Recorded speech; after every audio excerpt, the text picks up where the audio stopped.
안녕하세요. 저는 40대 초반의 남성으로 제가 어디서 사는지 여러분께 직접 말씀드릴 수는 없지만 2년 전 정말 제 인생을 바뀔 정도로 기적과도 같은 일을 경험한 적이 있습니다. 신문이나 방송에서만 나오는 줄 알았던 일을 제가 겪게 되니 이게 정말 현실인가 싶으면서도 아직 믿기지 않을 때가 가끔 있습니다. 그만큼 제가 겪었던 일은 사람이 살면서 평생 가도 겪지 못할 만큼 엄청난 것이었으니까요. 그 당시 저는 오랫동안 다니던 회사가 갑자기 자금 문제로 문을 닫으며 하루아침에 백수가 되었던 시절이기도 했습니다. 그런데 그런 저희 불행을 동생놈은 같이 슬퍼하기는커녕 제가 그 일로 자신에게 손을 벌릴까봐 벌벌 떨면서 선을 긋더라고요. 그래놓고는 가뜩이나 없는 형편의 저를 이용해 등골까지 빼먹으려고 했던 놈이었죠. 그러다가 결국 경찰까지 부르는 일까지 벌어지긴 했지만요. 아직도 그 생각을 하면 동생놈이 제 친동생이 맞는지 의심스러울 따름입니다. 그 당시 저는 사실 작은 중소기업에 다니는 평범한 직장인으로 아이 둘을 가진 아빠였습니다. 대한민국 어딜 가나 볼 수 있는 아저씨라고나 할까요? 돈을 그리 많이 벌지는 못했지만 알뜰히 살면 저희 가족들과 충분히 행복하게 살 수 있는 형편이었고 그 전에 감사하며 성실히 살아가고 있었습니다. 게다가 저희 든든한 지원군인 저를 믿고 응원해주는 아내가 있어 이 힘든 세상 고비고비 넘기며 잘 살아왔다고 자부할 수 있었고요. 그런데 그런 저에게 예기치도 못한 큰 사건이 생기고 맙니다. 그 당시 회사가 코로나 상황에서 버티지 못하고 갑자기 문을 닫게 된 것입니다. 그렇게 저는 아무런 준비도 없이 갑작스레 직장을 잃고 하루아침에 백수가 되고 말았습니다. 젊은 시절부터 다녔던 회사가 한순간에 망하고 나니 험하다는 생각과 함께 앞으로 저희 가족들을 뭐로 먹여 살릴지 가장의 입장에서 큰 고민이 되었죠. 그렇게 이것저것 고민을 하며 혼자 상심하고 있자 아내가 저를 위로해 주더라고요. 여보, 미안해. 괜히 능력 없는 나 같은 남자 만나서 당신이랑 아이들까지 고생시키는 것 같아서 내가 면목이 없다. 당신은 무슨 말을 그렇게 해? 당신이 그동안 우리 가족들 위해 얼마나 열심히 살았는데 다른 사람은 몰라도 가장 가까이에서 당신을 지켜본 내가 잘 알고 있다고. 그러니까 여보, 너무 걱정하지 마. 우리 아직 젊고 건강하니 뭐든 하면 먹고 살 수 있을 거야. 설마 굶어 죽게 하겠어? 그러니까 우리 한번 힘내보자. 우리 애들을 위해서라도 힘내봐야 하지 않겠어? 그래, 당신 말이 맞아. 나 힘내볼게. 우리 가족을 위해서라면 나 뭐든지 할 수 있어. 우리 가족 꼭 내가 지킬 거야. 그런데 이후 저에게 화가 나는 도저히 참을 수 없는 일이 벌어졌습니다. 저희 엄마는 아빠를 젊은 시절 떠나보내고 혼자 열심히 일을 하며 저와 남동생을 키워오신 분이기도 합니다. 저와 남동생이 사회생활을 했을 무렵에는 젊은 나이가 아님에도 엄마는 자식들에게 손을 벌리기 싫다며 계속 일을 해오셨고요. 그래서 회사도 관둔 김에 아내와 상의하여 주말 동안 편안하게 엄마 얼굴도 좀 볼 겸 본가로 아내와 아이들을 데리고 놀러 가게 되었습니다. 그런데 그런 저를 보곤 남동생이 한마디 하며 비웃는 것이었죠. 남동생은 머리가 좋아서 서울에 있는 명문 4년제를 나와 사업을 하고 있었는데 그래서인지 중소기업을 다니다가 회사가 망해 잘린 제가 한심해 보였나 봅니다. 뭐야, 형 진짜로 회사 잘렸어? 아, 그러게 누가 그런 작은 회사 다니래. 사람이 자기 개발도 하고 열심히 살아야지. 아무 생각 없이 대충 살더니 내가 형 그럴 줄 알았다. 도련님, 형이 언제 대충 살았다고 그런 말을 해요. 애 아빠 누구보다 열심히 살아온 사람이라고요. 남편 회사가 잘못된 게 우리 남편 잘못도 아니고 어떻게 그렇게 말을 하세요? 앞으로는 말 좀 조심히 해주셨으면 좋겠네요. 그냥 말이 그렇다는 거죠, 말이. 동생의 말에 더 화가 난 건 바로 저희 아내였습니다. 그런데 동생은 아내의 말에도 정신을 차리지 못한 것인지 결국 저에게 선을 넘더라고요. 그런데 형, 설마 힘들다고 나한테 손 벌리려고 하는 건 아니겠지? 그럴 생각이면 꿈도 꾸지 않는 게 좋을 거야. 난 무슨 일이 있어도 형 도와줄 마음 없으니까. 원래 사람은 힘들 때 도와주면 안 되는 거 형도 알고 있지? 그러면 사람이 정신 못 차리고 주변에 자꾸 기대려고 하고 나약해지더라고.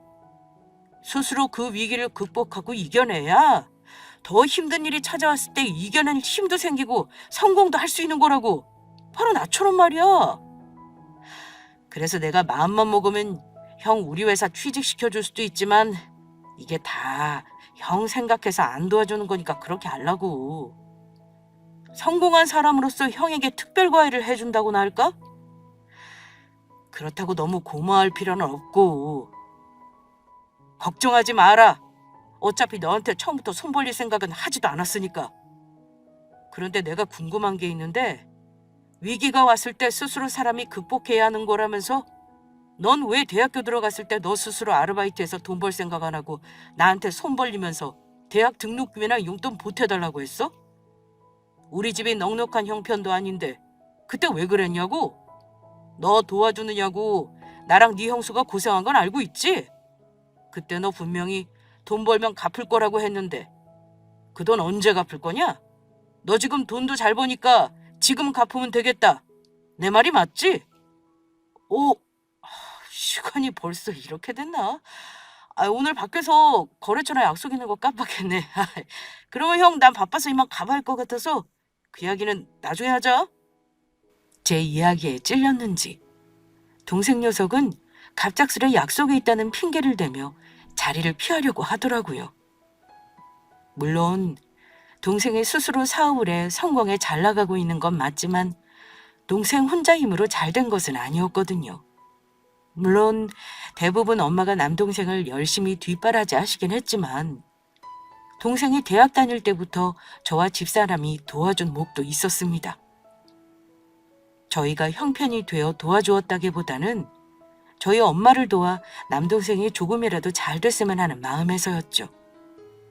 그런데 개구리 올챙이적 생각 못한다고 저희가 도와달라고 손을 벌릴까 봐 선을 그으며 저를 무시하며 해서는 안 되는 말까지 서슴없이 했던 겁니다. 괘씸하게도 말이죠. 그래서 저도 어차피 받을 생각도 없었지만 조금 치사해 보이더라도 동생놈 정신 좀 차리게 과거 도와줬던 이야기를 꺼내니 자리를 급하게 피하려 하는 것이었습니다. 그런데 그런 동생의 모습에 저희 엄마도 참기 힘들었는지 갑자기 외출한다고 일어선 남동생의 뒤통수를 크게 후려치시더라고요. 이 철딱서니 없는 배은망덕한 놈아. 니놈이 대학 졸업하고 지금 잘 나가게 된 게 누구 덕분인데 어디서 누굴 훈계하면 잘난 척이야. 그리고 그동안 네가 형한테 도움받은 거 생각하면 어려운 형 조금 도와줄 수도 있는 거지. 어디서 싸가지 없는 말이나 하고. 원래 힘들 때 사람 도와주면 안 되는 거면 너는 돈도 많이 벌면서 왜 우리 집에서 사냐? 나도 너 없이 편하게 좀 살게. 당장 내 집에서 나가. 나가라고! 아이, 엄마까지 왜 그래? 알았어.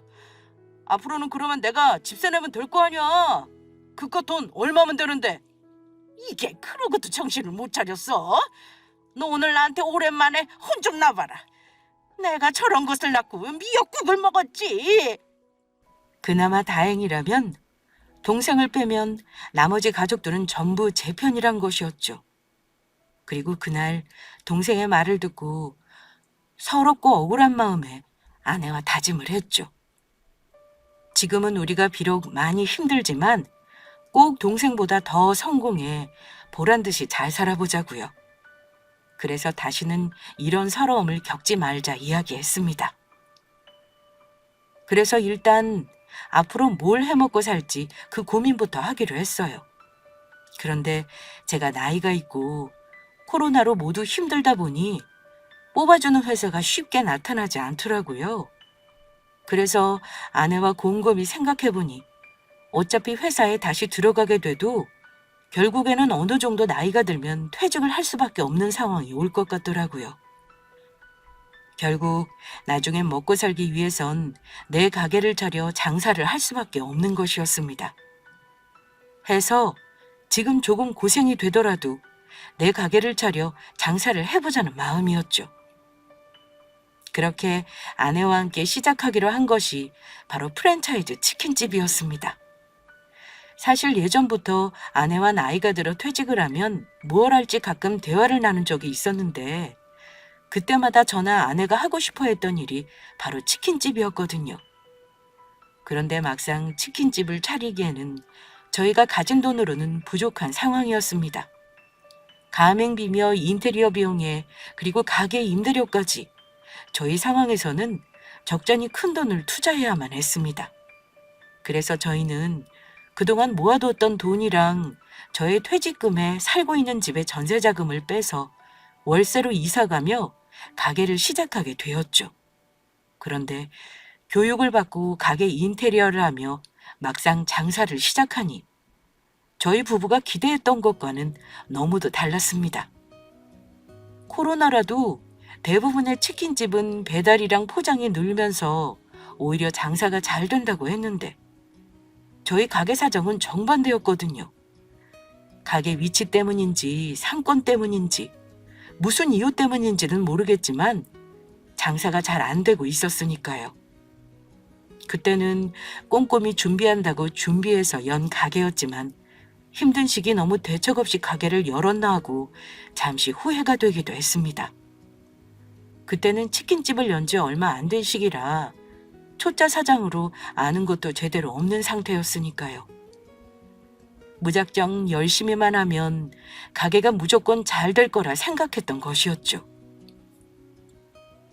하지만 가게는 나아질 기미가 보이지 않았고 계속해 적자를 보는 상황에서 당장 내일 망해도 이상할 게 없는 상태라 걱정이 이만저만이 아니었습니다. 하지만 저희를 속상하게 하는 일은 그뿐만이 아니었죠. 가게를 개업하고 5개월쯤 지났을까. 저희 가게가 장사가 안 되는 걸 알면서도 동생은 굳이 그런 저희 가게를 찾아와 초를 치고 말았으니까요. 말로는 저희 가게 개업을 축하하기 위해 찾아온 거라고 했지만 동생이 저희 가게를 찾아온 목적은 다른 곳에 있었던 것입니다. 동생이 저희 가게 앞에 바로 타고 온 차를 주차하더니 클락션까지 시끄러울 정도로 빵빵 울리며 저에게 밖으로 나와보라고 하더라고요. 그래서 동생 말대로 가게 밖으로 나가자 외제 고급 승용차를 끌고 와서는 잔뜩 어깨에 힘을 주며 저에게 말하더군요. 형, 내 차 보여? 내가 하는 사업이 워낙 잘 나가야지. 아이, 그래서 얼마 전에 큰 마음 먹고 한 대 뽑았어. 어때, 좋지? 외제차 타고 다니는 내가 부럽지? 5개월이 지나서야 갑자기 우리 가게 개업 축하해준다고 오고 싶다고 하더니 너 네 차 자랑하고 싶어서 우리 가게 찾아온다고 했던 거였냐? 에이, 형은 또 무슨 말을 그렇게 해. 그냥 겸사겸사 찾아온 거지. 그런데 엄마한테 들으니까 형네 가게 장사 안 된다며? 형 언제 돈 벌어서 나 같은 차 타고 다닐래? 열심히 좀 잘해보라고. 사업은 말이야 별거 없어. 다 내가 하기 나름이라고. 형은 가만히 보니 노력이랑 열정이 부족한 것 같아. 딱 봐도 동생은 저에게 본인이 산 외제 고급 승용차를 자랑하기 위해 제 염장을 지르러 저희 가게를 찾아온 것이 확실해 보였습니다. 어쩐지 가게 개업식 때도 연락이 없더니 5개월 만에 찾아와 한다는 소리가 본인 차 자랑이 전부였으니까요. 그런데 동생 놈의 어이없는 행동은 거기서 끝나지 않았죠. 가게 개업 축하한다며 찾아온 놈이 사들고 왔다는 것이 시장에서 파는 바나나 한 송이가 고작 다였으니까요. 형 예전부터 바나나 좋아했지? 그래서 형 먹으라고 내가 특별히 개업 선물로 사왔어. 어때? 형 생각해주는 건 이 동생밖에 없지?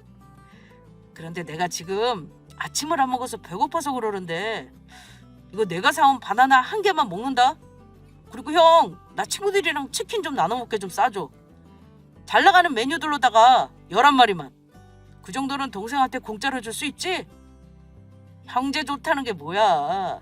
치킨 튀겨주는 김에 치즈볼이랑 감자튀김도 좀 넣어주고. 아니, 그렇게는 못 해주겠는데? 네 말대로 형제 좋다는 게 뭐냐? 네 말대로라면 외제 고급 승용차를 타고 다니는 잘 나가는 네가 우리 가게 치킨 좀 팔아줘야 하지 않겠냐? 너 모르냐? 공짜 좋아하다가는 머리 벗겨지는 거. 뭐야? 형 지금 나 탈모 왔다고 놀리는 거야? 지금 형 나보다 못 나가니까 억울해서 나한테 시비 거는 거냐고. 솔직히 이깟 치킨 얼마나 한다고. 내가 진짜 더럽고 치사해서 안 먹는다. 어차피 못 팔면 음식 쓰레기 되는 거 내가 그것 좀 줄여주려고 기껏 생각해서 말해줬더니 이러니까 형이 이 모양 이 꼴인 거라고. 너 지금 말 다 했어? 네 말대로 너는 나보다 잘 나가면서 어떻게 가진 것도 없는 네 형 등골 빼먹을 생각을 하냐? 그리고 네가 정말 날 생각했다면 공짜로 치킨을 달라고 하는 게 아니고 한 마리라도 네 돈으로 직접 사서 팔아주려고 했겠지. 너는 그냥 네가 뽑은 새 차 자랑하면서 나 베껴 먹으려고 내 가게 찾아온 거야. 내 말이 틀려? 내가 언제? 형을 베껴 먹으려 했다고? 난 정말 순수하게 형 축하해주려고 온 거라고. 네가 지금 하는 게 축하라면 그 거지 같은 축하 필요 없으니까 당장 내 가게에서 나가. 그때였죠. 가만히 모든 상황을 지켜보고 있던 아내가 물을 한 바가지 퍼와 동생 놈에게 부어버렸습니다. 형수, 이게 뭐하는 짓입니까? 시동생인 저한테 이래도 되는 거예요? 그래, 된다. 어쩔래 이 썩을 놈아. 너 같은 게 무슨 시동생이야. 너는 그냥 우리 가게 치킨 구걸하러 온 진상 거지 새끼지. 우리 가게에서 나가. 당장 나가! 아내는 화가 많이 났는지 동생을 가게 밖으로 쫓아내버렸습니다. 그리고 화가 덜 풀린 아내가 다시 바가지에 물을 퍼 동생에게 부어버리려는 신용을 하자 동생은 불이 나게 자기 차를 타고 달아나더라고요. 그런데 동생은 꽁무니가 빠지게 도망치면서 저희를 향해 악담을 퍼부는 것도 잊지 않았습니다. 그지 같은 가게 확 망해버리라. 형, 어디 두고 봐. 내가 가만히 있나? 형 가게 망할 때까지 내가 고사라도 지낼 거니까. 가뜩이나 가게 장사도 안 되는 힘겨운 상황에서 동생까지 찾아와 속을 썩이니 속상한 마음은 이루 말할 수가 없었죠. 그런데 동생에게 당한 것이 아내도 억울했는지 그날 단단히 결심을 하더라고요. 여보, 우리 꼭 성공해서 도련님 콜을 납작하게 해주자. 억울해서 안 되겠어. 그래서 도련님이 힘들어져서 도와달라고 우리 찾아와도 절대로 안 도와줄 거야. 그래, 우리 악착같이 힘내서 꼭 성공하자. 우리 분명 잘 해낼 수 있을 거야. 동생이 그렇게 염장을 지르고 가니 이대로 가만히 있을 수는 없겠더라고요.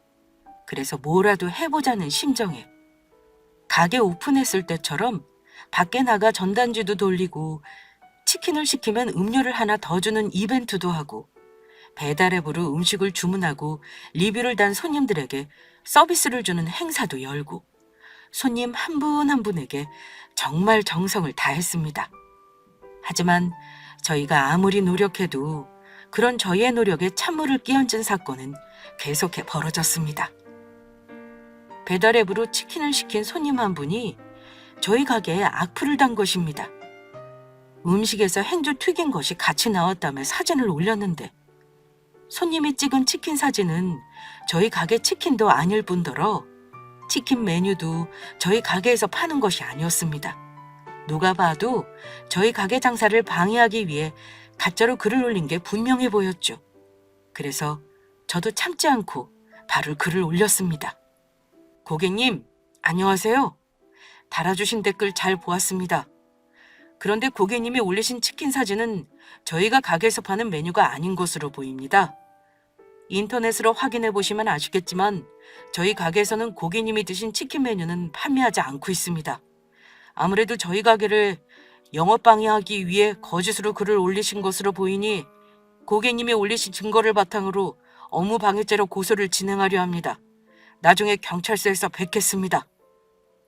그리고 제가 고소하겠다는 글을 올리자마자 겁을 먹은 것인지 악플러가 올린 글은 1시간도 지나지 않아 지워버리더라고요. 이쯤 되니 아내와 저는 고민을 하게 되었습니다.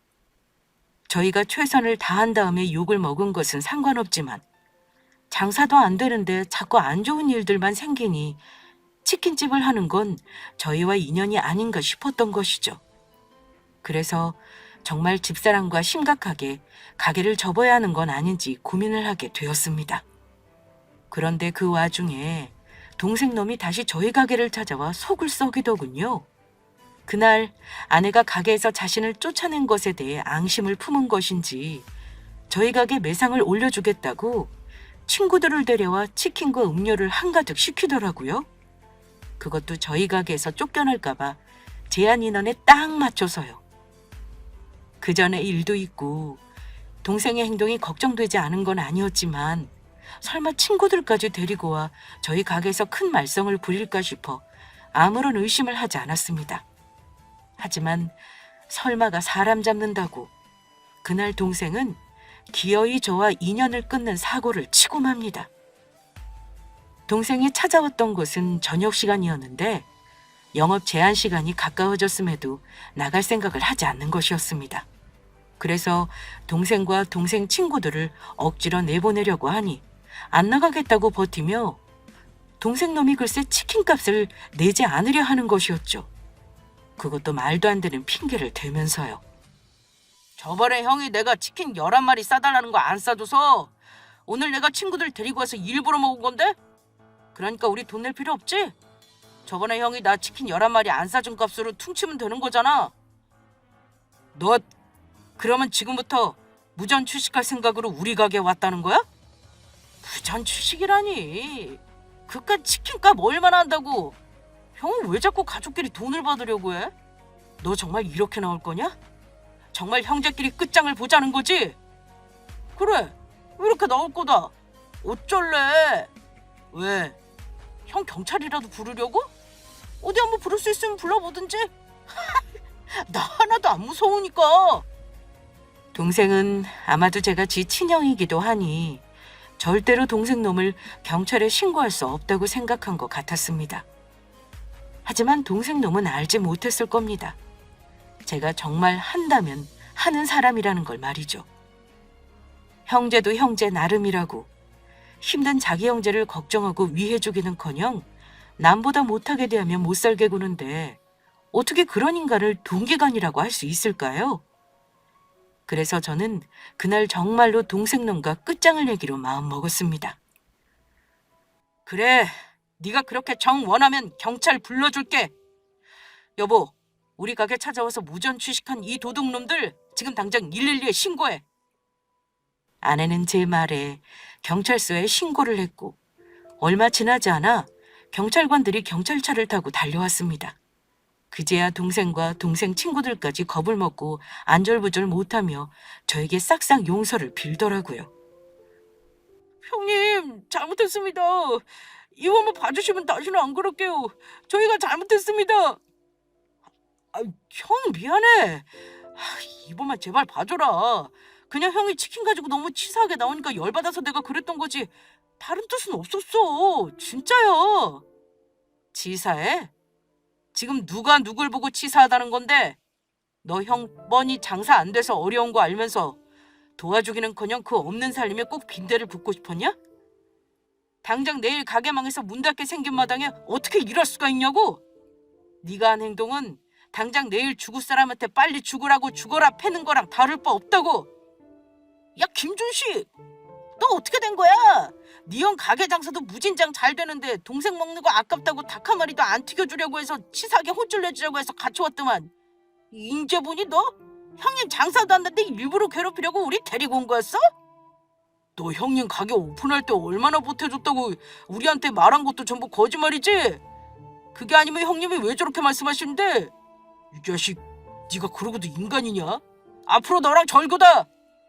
형님, 얼마 전에 형님 가게에 배달업으로 악플 달린 적 있죠? 그거 이 자식이 저번에 술 먹고 저희 집에서 그랬던 거예요.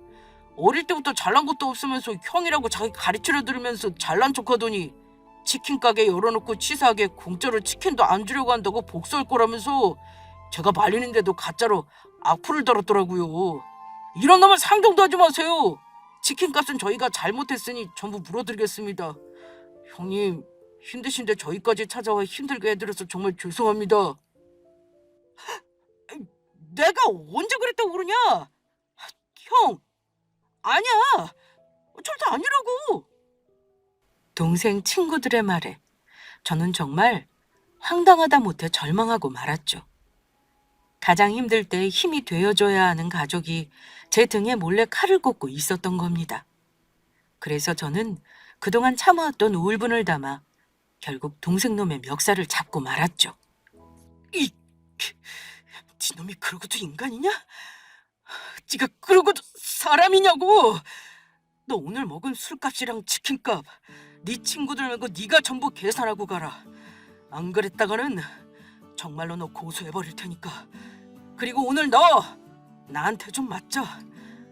그리고 마지막으로 이야기하는데 오늘로써 너랑 나랑 형제 인연은 여기서 끝이다. 이 원수보다 더한 놈아! 저는 참지 못하고 동생의 얼굴에 주먹을 날리고 말았습니다. 주변 친구들과 경찰들까지 저를 말리고 아주 난리였죠. 동생은 그날 먹은 치킨값에 술값을 물어주며 모든 사건이 일단락되긴 했지만 그날 이후 저는 정말로 동생의 얼굴을 안 보게 되었습니다. 경찰관님들도 일을 정리해주고 떠나시면서 저와 아내를 안된 눈빛으로 쳐다보시더라고요. 며칠 후 엄마도 동생이 저희 가게에서 벌인 짓을 알았는지 전화로 동생에게 정신 차리도록 혼내줬다면서 미안하다고 사과하셨습니다.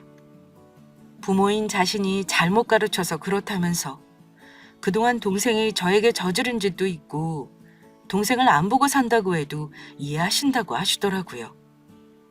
대학 다닐 때만 해도 착하고 순했던 동생인데 갑작스레 사업에 성공하더니 완전 딴 사람처럼 변한 것이 저도 안타까운 것도 사실이지만 더는 동생과 얽히고 싶지 않아 동생과의 관계를 그렇게 정리하고 말았습니다. 그리고 저희 부부도 가게에 대해 어느 정도 마음을 접게 되었습니다. 가게를 닫을 마음의 준비를 하게 되었다고나 할까요? 가맹 본사에서도 저희 가게가 실적이 너무 안 좋으니 이대로 유지가 가능한지 걱정을 하고 있는 상태였으니까요. 그렇다고 저희 부부가 가게 일을 게을리 했던 것은 아니었습니다. 이제는 천천히 마음의 준비를 하고 가게를 정리할 수밖에 없는 상황이라는 것은 알고 있었지만 그럼에도 저희 가게를 찾아주셨던 손님들이 계셨기 때문에 끝까지 최선을 다하자는 마음이었습니다. 저녁 제한 시간 이후 가게에서 손님들이 치킨을 먹는 것은 금지되어 있는 상황이었지만 그 이후에도 포장이나 배달은 가능했던 상황이었으니까요. 그런데 가게가 언제 망하나 걱정하며 하루하루를 보내던 어느 날 저희 가게에 아주 뜻밖의 손님이 찾아오게 됩니다. 저희 부부 인생을 살려준 귀한 꼬마 손님이 말이에요. 그날도 장사가 안 되는 한산한 저희 가게 앞을 초등학교 3, 4학년으로 보이는 한 어린아이가 무언가 고민을 하듯 계속해 왔다 갔다 서성이는 것이었죠. 그것도 저희 가게 앞을 떠날 생각을 않고 몇 시간째 말이에요. 그래서 전 아이의 행동이 궁금해 가게 밖으로 나가 넌지시 말을 걸게 되었습니다. 저희에게도 초등학교와 중학교를 다니는 아이가 둘이나 있으니 가게 앞을 서성이는 아이의 모습이 남일 같지 않았던 것입니다. 꼬마야, 아저씨 가게 앞에서 뭐 하는 거야? 저녁 시간이라서 배고플 텐데 집에 가서 밥은 안 먹는 거니? 아니요. 조금만 있으면 엄마 퇴근 시간이라 엄마 오면 그때 같이 먹으려고요. 아저씨 가게 앞을 왔다 갔다 한 건 조금 고민이 있어서 그랬어요. 고민? 도대체 무슨 고민이기에 그런 건데? 사실은 엄마가 혼자 저 먹여 살리느라고 고생이 많으시거든요. 매일 밤늦게까지 일하고 돌아오시고 그래서 제가 도와드릴 수 있는 건 엄마 오기 전에 집안 청소하는 거랑 학교 친구들이랑 싸우지 않고 사이좋게 지내는 거랑 엄마 말씀 잘 듣는 거밖에 없어요. 그런데 오늘 엄마 생일인데 엄마가 치킨을 좋아해서 엄마 생일 선물로 사주고 싶은데 치킨이 너무 비싼 것 같아서 제가 가진 돈이 얼마 없어서 고민 중이었어요. 아저씨, 혹시 가게에 1,000원짜리 치킨도 있나요? 아저씨, 혹시 엄마 생일인데 1,000원밖에 없어서 치킨 1,000원어치만 주실 수 있어요? 아이의 말에 저는 마음이 아팠습니다. 아이는 딱 보아도 형편이 그리 좋아 보이지 않았거든요. 깔끔한 모습을 하고 있긴 했지만 입은 옷이며 가방이며 전부 누구한테 물려받아 얻어 쓴 것처럼 오래되고 낡은 것들이었습니다. 아이가 상처받을까 직접 물어볼 수는 없었지만 아이는 아빠 없이 엄마랑 단둘이 사는 것처럼 보였어요.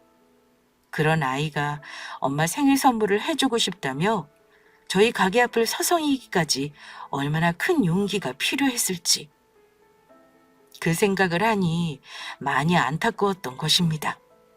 그래서 저는 이왕 장사도 안 되고 가게를 접기로 마음도 먹은 거 아이에게 작은 선물을 해주자는 생각이었습니다. 장사를 접기 전 아이에게 선행을 하며 작은 추억을 만드는 것도 나쁘지 않아 보였으니까요. 게다가 저도 아이를 키우는 부모로서 어린 나이에도 자기 엄마를 생각하는 아이의 예쁜 마음을 모른 척을 할 수 없었거든요. 그런데 만약 제가 공짜로 아이에게 치킨을 주게 된다면 아이가 혹시 자존심이 상할 수도 있는 일이라 저는 하나의 꾀를 내기로 합니다. 우와, 마침 잘 됐다. 아저씨 잘 되긴 뭐가 잘 돼요? 너도 우리 가게 앞에 자주 오다 가다 했으면 잘 알고 있었을 거야. 요즘 우리 가게에서 이벤트를 하고 있었거든. 치킨을 사가는 100번째 손님에게는 1,000원만 내면 치킨 2마리를 선물로 드리기로 말이야.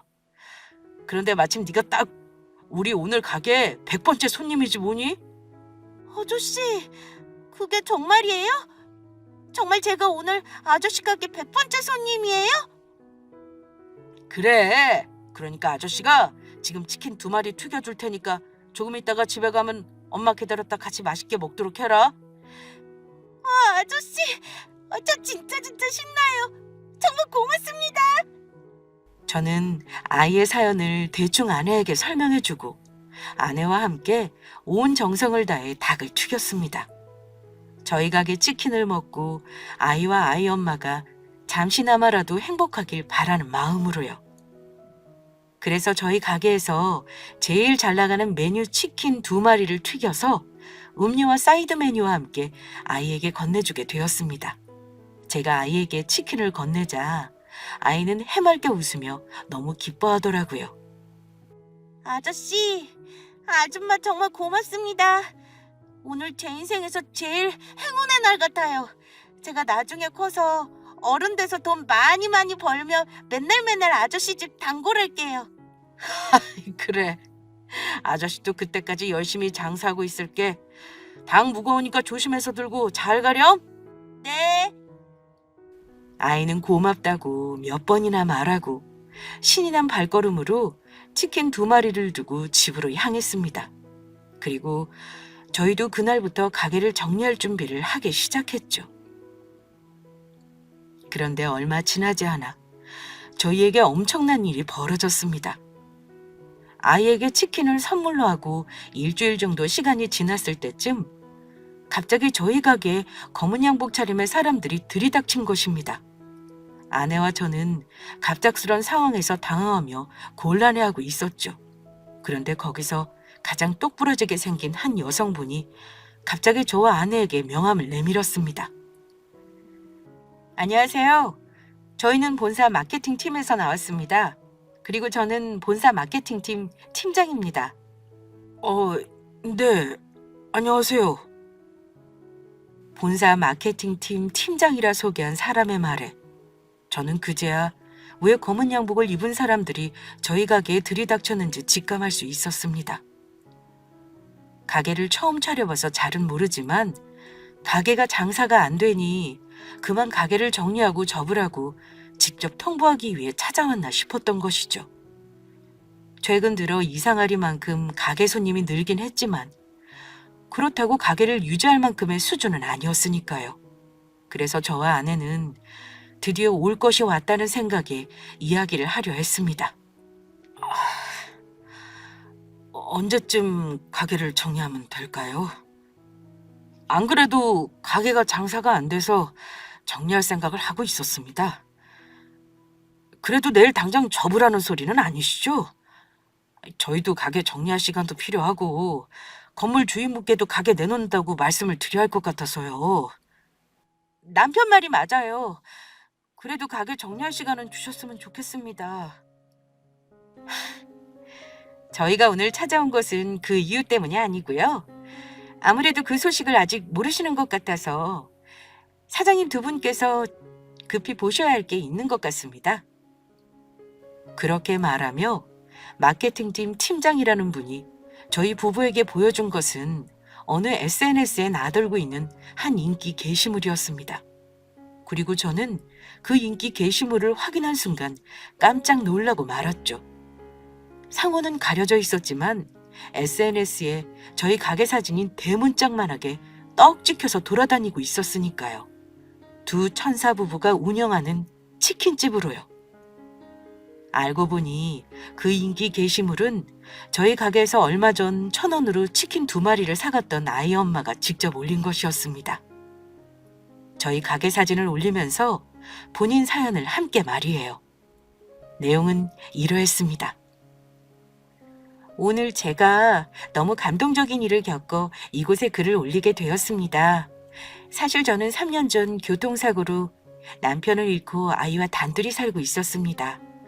오늘도 회사에서 늦게 퇴근을 하고 집에 가보니 아이가 신이 나 치킨 2마리를 사와 저를 기다리고 있더라고요. 제 생일 선물로 준비했다면서요. 저는 그 말을 듣는 순간 정말 깜짝 놀라고 말았죠. 순전히 제가 능력이 부족해서이지만 저희 집이 다른 집만큼 형편이 좋은 것도 아니고 아이에게 주는 용돈이라고는 한 달에 5,000원이 다인데 무슨 돈으로 치킨을 사왔나 싶었던 것이죠. 아이가 제 생일 선물을 해주고 싶은 마음에 혹시 남의 돈이라도 훔쳐 치킨을 사온 것인가 싶어 아이를 추궁하려 했었어요.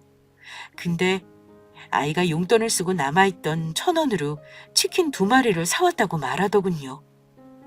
아이가 치킨을 사왔던 가게에서 100번째 손님으로 이벤트에 당첨이 되었다면서 사장님이 1,000원에 치킨 2마리를 주셨다는 것이었습니다.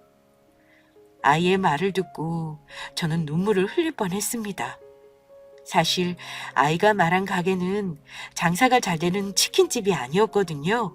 제가 집에 가는 길에 있는 치킨집이라 오다 가다 자주 봤었는데 열심히 일하시는 사장님 내외와 달리 장사가 정말 안 되는 곳이었습니다. 아마도 저희 아이가 가게 앞을 서성이는 것을 보고 아이에게 말을 붙이시다 저희 집 사정을 듣고 이벤트에 당첨됐다고 거짓말을 하시고 저희 아이에게 치킨을 공짜로 2마리나 튀겨주신 듯 보였습니다. 아이가 얻어먹었다는 생각에 미안해하지 않도록 말이에요. 아이 아빠가 떠나고 아이를 혼자 키우느라 많이 힘들었었는데 참으로 오랜만에 따뜻한 사람의 정을 느껴봅니다. 저희 아이를 배려해 주신 사장님 네 분을 보며 아직 세상은 살만하다는 생각이 드네요. 조만간 작은 음료수라도 사들고 찾아뵙고 감사하다고 인사를 드리려 합니다. 그래서 이런 곳에 글을 올려도 될지 모르겠지만 치킨집 사장님 두 네 분께 감사함을 전하며 제 글이 사장님이 치킨집 운영하시는데 조금이라도 도움이 될까 올려봅니다. 사장님 두 네 분께 진심으로 감사드립니다. 아이 엄마. 아이 엄마가 올려주신 사진만 봐도 저희 동네 사람이라면 아이 엄마가 말한 집이 바로 저희 가게라는 걸 알 수 있었습니다. 어쩐지 요 며칠 조금씩 장사가 잘 된다고 싶었는데 아무래도 아이 엄마가 올린 글을 읽은 사람들이 아름아름 찾아 일부러 저희 가게로 와주신 듯 보였습니다. 아래 댓글을 보니 저희 가게 위치를 알려주는 분들도 계셨으니까요. 아이 엄마가 올린 게시물은 이미 여러 사람이 재편집되어 여기저기 퍼나르면서 인기 게시물이 되어 있었습니다. 저희는 아이에게 치킨 2마리를 튀겨준 것밖에 없는데 아이 엄마의 마음이 고맙고 감사할 따름이었습니다. 그런데 저희 두 부부가 글을 다 읽자 본사 마케팅팀 팀장이라는 분은 정말 깜짝 놀랄 만한 소식을 저희에게 전해주었습니다. 순간 너무 놀라 심장이 멎는 줄 알았죠. 저희 대표님도 사장님 두 네 분 사연을 듣고 많이 감동해 하셨습니다. 그래서 대표님 지시로 저희 회사 내부에서도 상의를 해본 결과 사장님 두 분께서 이렇게 좋은 일 하시는데 저희도 가만히 있으면 안 될 것 같아 도움을 드리려 이렇게 찾아오게 되었죠. 사장님 덕분에 저희 회사 이미지도 덩달아 좋아지는 효과도 보고 있고요. 그래서 본사 차원에서 사장님 두 분께 지원을 해드릴까 합니다. 지원이요?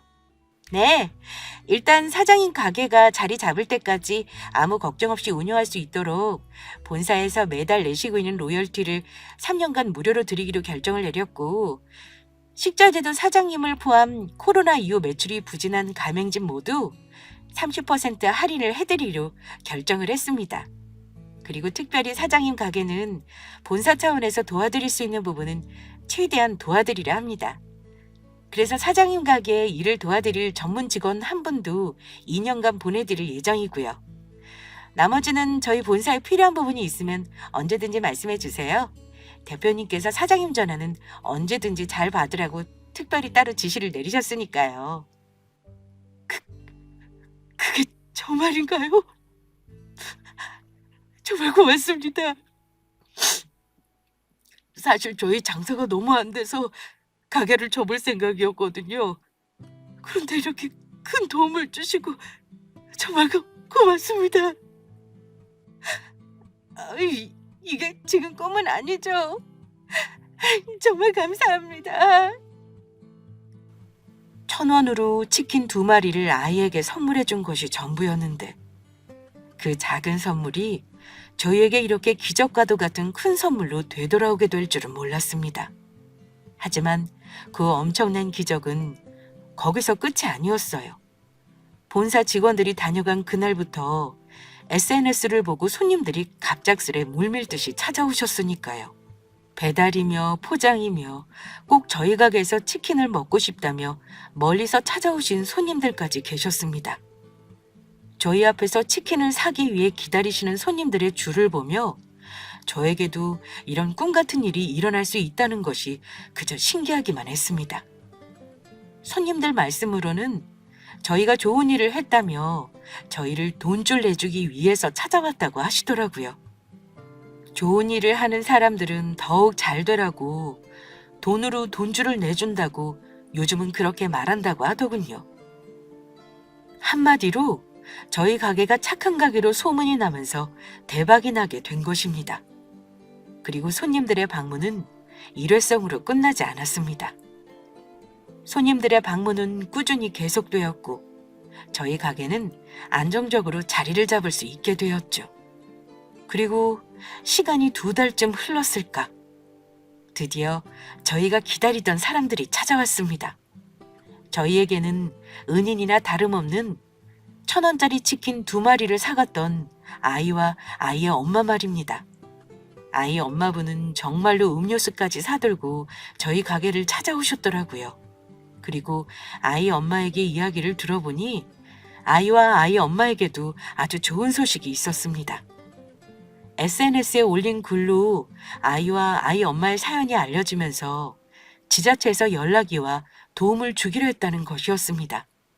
사는 집과 안정적인 일자리까지 구해주었다는 소식이었습니다. 그 소식을 듣자 저와 아내도 저희 일처럼 기쁘기만 하더라고요. 그리고 저는 저희 가게를 찾아온 아이와 아이 엄마에게 꼭 전할 말이 있었습니다. 정말 뭐라고 감사를 표해야 할지 모르겠습니다. 어머님이랑 어머님 아드님 덕분에 저희 가게 문도 닫지 않고 이렇게 자리를 잡을 수 있었습니다. 정말 저희가 큰 은혜를 입었어요.